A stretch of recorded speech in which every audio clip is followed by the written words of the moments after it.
Hello guys and welcome. And it's been a while since my last video on YouTube and it's just been really busy at work. However, I wanted to go ahead and take a break, make an exception this weekend and put together a short video for you guys. I recently bought my Tudor Pelagos 39, aka P39, and it's been on my wrist now for a little less than a month. And I thought I'd go ahead and just make a short video for you guys and share my honest, most humble opinions on it, give you just a no BS assessment in case you're looking at this piece for yourself, to purchase it for yourself rather.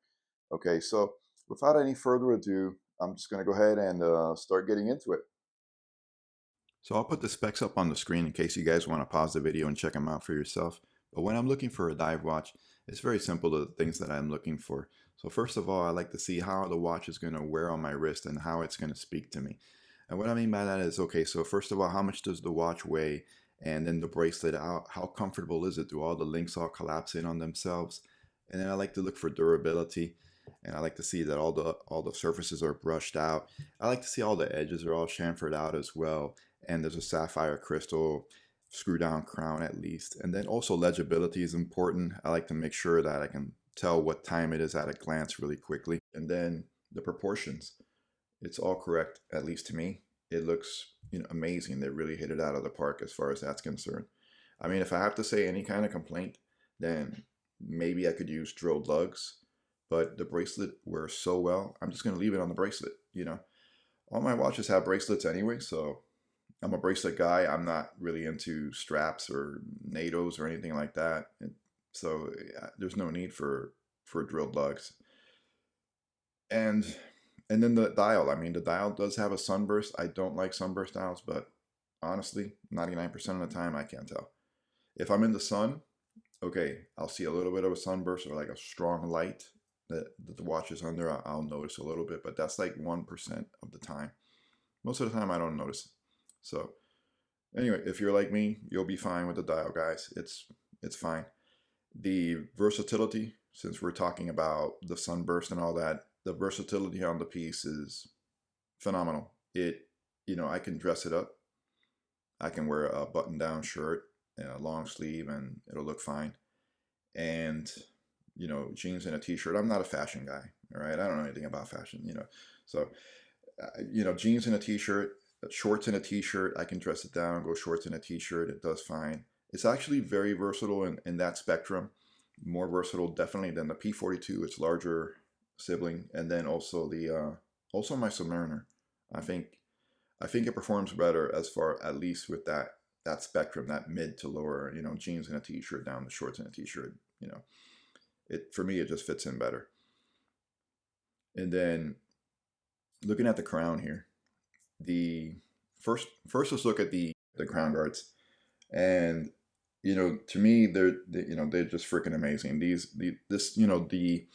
The devil is in details, is what they say, and this is a little detail that I love because you see this, obviously you see this along the Pelagos line, and then you also see it sometimes in the older Rolexes, right? The 4-digit reference, the GMTs, you'll see that these pinch lugs that they used to use, and if it's not broke, why fix it? And the same case is here, because when I'm operating the crown, it's so much easier to pull it out and operate the movement and screw it back in. By the way, it's buttery smooth. Obviously it's Tudor. It screws in perfectly fine. There's no grainy feeling or anything like that. And then the MT5400 engine that this watch has is, it's COSC certified. The timekeeping has been phenomenal. It's been great. No issues there. No complaints there whatsoever. And then the dial is, super legible. You got that white and black contrast. The Superluminova lasts, for hours on one charge. And then you've got the rotating bezel, I should mention as well. I don't know. I mean, Tudor does they're one of the best in the business when it comes to rotating bezels. And Rolex, they're up there. And this is, I don't know if they're putting crack rock, like little pieces of crack rock in that bezel when I'm turning it, because, it's so intoxicating, right? It's so addictive. Anyways, you're gonna get a Very nice audible feedback in each and every one of the 60 clicks. It's got a coin edge bezel, offers plenty of grip, whether it's dry or whether it's wet. No play whatsoever, no back play. Awesome job. The next thing I think I'll talk about is the bracelet and the clasp. I mean, the clasp is honestly one of the value propositions that the watch has for me was the T-fit function, because it reminds me a lot of my my Rolex's Glide Lock.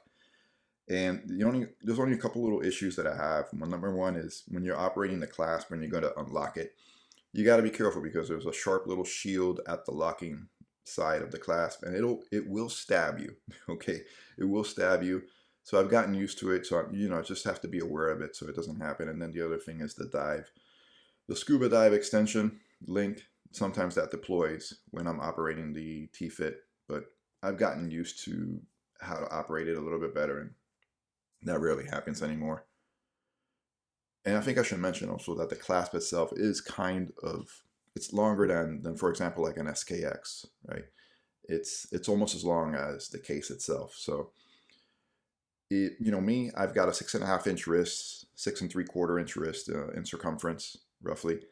But if you're anything below like 6.5, and maybe you're pushing like 6 1/4 or 6-inch, then I recommend you go and try on the watch before you actually buy it. And speaking about fit, I mean, the last thing I think I can bring up is the case back, right? The case back, there isn't really anything exciting or interesting going on with the case back. It's just it's just going to talk about the manufacturer. It's going to show the Tudor insignia, where the point of origin. But I like it because it's a flat back case back design, and what that means is the watch is going to have a more of a flush finish against your wrist. So with me, for example, I see like very little float, very little gaps. It really wears very nicely.